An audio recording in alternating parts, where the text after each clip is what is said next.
lebih besar pasak daripada tiang? Ya, memang tepat dialamatkan untuk Pemda DKI dan anggota Dewan Terhormat. Kenapa mereka disebut lebih besar pasak? Karena biaya lebih besar daripada pendapatan. Pada saat penyusunan anggaran pada tahun 2019, pendapatan DKI ditetapkan 72 triliun 180 miliar. Tapi biayanya 72 triliun 978 miliar. Artinya ini ada defisit 798 miliar. Tapi tetap disetujui. Kok bisa?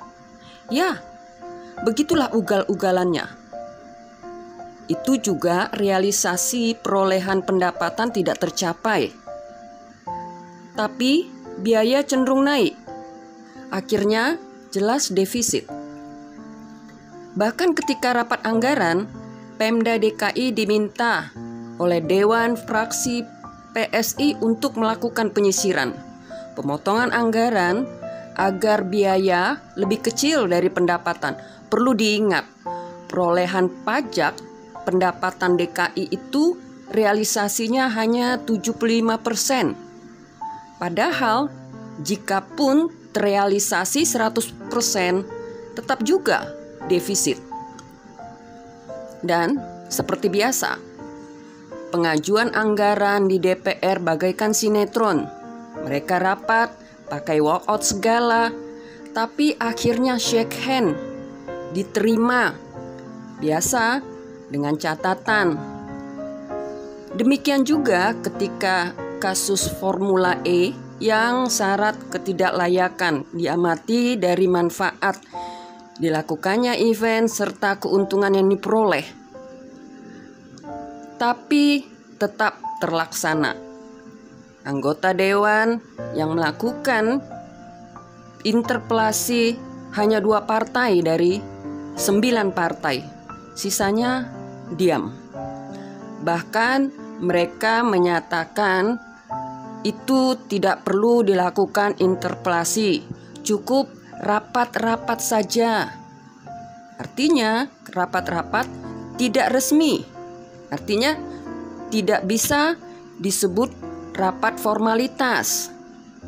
Terjawab salah satu diam 1000 bahasanya setelah ditelisik.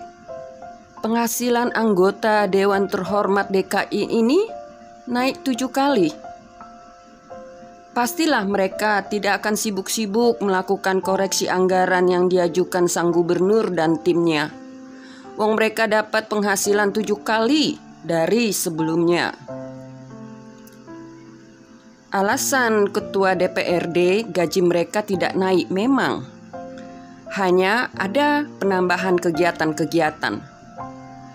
Tepatnya, jika mereka mendapat gaji 110 juta, itu mereka tidak perlu melakukan kegiatan. 110 juta rupiah. Namun, jika melakukan kegiatan harus tambah bayar. Itulah yang dimaksud dengan 760 juta rupiah.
...106 anggota DPRD DKI itu juga termasuk ketua bidang, ketua DPRD.